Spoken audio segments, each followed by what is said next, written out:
Eu acho interessante porque a gente às vezes chega assim com, não, que ele é TOD. Eu acho que ele é TOD, né? Às vezes para 2 anos, 3 anos de idade. Às vezes a gente escuta assim, esses dias eu sei, 2 anos e meio. Não, porque ele faz isso para me enfrentar. Eu, né? Era uma mãe assim, com um cultural um pouquinho mais baixo. Eu falei, mas olha pro teu filho. Não tem cognição nem para isso. Ele não tá nem sabendo brincar. Como é que ele tá se opondo a você pelo prazer de te irritar? Porque eles, às vezes, trazem isso, porque eles não conseguem, muitas vezes, olhar para aquela situação, tirando o ego fora. Às vezes, isso é muito difícil a gente tirar, assim, né? Do dia a dia. Então, os pais, nossa, ele faz para me provocar, ele faz... Gente, olha, presta atenção nesse comportamento. Isso quando ele não ri, porque é muito comum eles rirem Exato. de ansiedade ou de nervosismo. Não porque tá rindo da pessoa. Isso, às vezes, continua no adulto com Asperger, no adolescente com Asperger, e muitas vezes ele se expõe em situações constrangedoras por estar rindo numa situação de entrevista, às vezes por estar nervoso, tu tá rindo de mim? Isso aí é bem expressão comum inadequada, a professora né? achar que ele tá rindo da professora. Não, ele tá nervoso. E isso acontece nesses momentos. Né? Aí ele começa a rir, e ele ri de mim. Não, ele tá rindo porque ele tá nervoso. Eles não têm controle, assim, do riso, sabe? Então, quando a gente olha o comportamento de uma criança e olha com carinho e com amorosidade, você consegue entender qual é a intenção da criança com aquilo. E, às vezes, os pacientes... acontece, às vezes, os pacientes chegam no consultório, tanto o particular quanto o SUS, se jogam no chão, chuta a porta, arremessa a cadeira, acontece uns desastres assim, mas se você olha para esse comportamento, você fala, meu Deus, como essa criança está sofrendo, não tem nada a ver comigo, a criança acabou de me conhecer, então ela tá jogando a cadeira ali, não tem nada a ver comigo, eu já apanhei dentro do consultório, né, e não tem a ver comigo. Tem a ver com o sofrimento que essa criança está apresentando. Então, quando eu olho para esse sofrimento, não é que eu vou não é passar a mão na cabeça, né? Porque a gente vem de uma educação lá de trás que, não, a criança tem que obedecer o adulto. E a gente traz isso muito, né, pro nossos dias. Quem é você, criança, para estar batendo comigo, né? Mas se a gente olhar para aquele comportamento e usar estratégias diferentes, né, para ajudar essa criança, às vezes a gente comenta assim, eu falo, deixa eu me entender, me explica melhor, me dá exemplo da situação que aconteceu. Eu falo, olha, presta atenção no que aconteceu. Teu filho não tá sabendo comunicar. Eu tenho um paciente que é tão maravilhosinho, e ele batia nos coleguinhas. Então, porque os coleguinhas deixavam de brincar com ele, mudavam de tarefa, e ele ia lá e só jogava, assim, só empurrava e batia. E a partir do momento que foi sinalizado para ele o que ele estava sentindo, como que ele ia comunicar o que ele estava sentindo, né, e que estratégias ele ia usar. A gente até chorou junto, eu e a mãe, no consultório, que a mãe conta assim que estava numa festinha, as crianças não queriam mais brincar com ele, e ele gritou para ela, desce aqui, ela estava numa sacada, desce aqui. Falou, mãe, eu estou muito chateado porque os amigos não conseguiram brincar comigo. Então ele não precisou ter o comportamento disruptivo. Você entende? E a partir do momento que as crianças começam a entender os seus sentimentos, começam a comunicar isso, as coisas fluem. Porque às vezes a criança nem consegue se comunicar. E ela está tendo um comportamento disruptivo, é TOD. Às vezes não é. E bem comum, assim, eu vejo às vezes os pacientes hiperativos, né? Porque o TDAH é bem comum a gente ter vários sintomas, né? E aí eu fico observando, a minha sala do consultório tem bastante gaveta. E aí eu fico observando, eu sinalizo 1, 2, 3 vezes que não pode abrir. E eles obedecem. Vai ali e fecha. Mas daqui a pouco dá uma coceira, eles vão lá e abrem de novo. O paciente não está me desafiando. O paciente está com dificuldade de controle inibitório, ele precisa ver o que tem lá dentro, porque às vezes tem uns brinquedos escondidos mesmo, né? Então ele precisa dar uma, né? E ele não está me desafiando, ele não está indo, não é mexeriqueiro, ele tem dificuldade de controle inibitório, ele precisa dar uma olhadinha no que tem. O que é denominado, às vezes, malcriação. muito agitado, e por vezes me lembrou muito sobre a criança com 2 aninhos, que a doutora citou, né? Dos 2 aninhos nós esperamos essa impulsividade, né? Tem que cuidar, porque por vezes o olhar está muito patológico.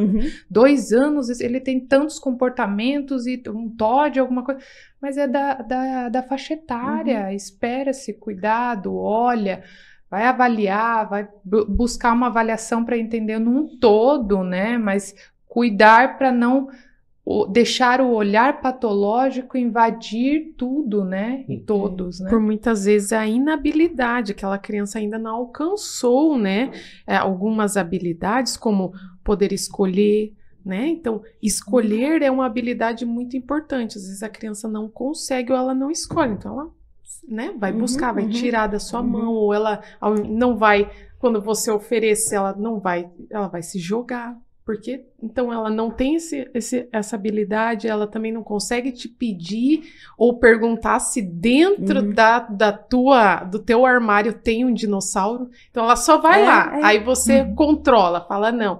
Mas ela volta a pensar naquilo, só que ela não tem essa capacidade de dizer, tem um dinossauro na sua sala? Me dá um dinossauro. Então, olha só, são questões que precisam ser explicadas, né, para a família, nesse potencial do quanto a criança ainda pode atingir, alcançar o que ainda não alcançou, e o quanto esses comportamentos, então, se clareiam em melhor adaptação nos contextos, né?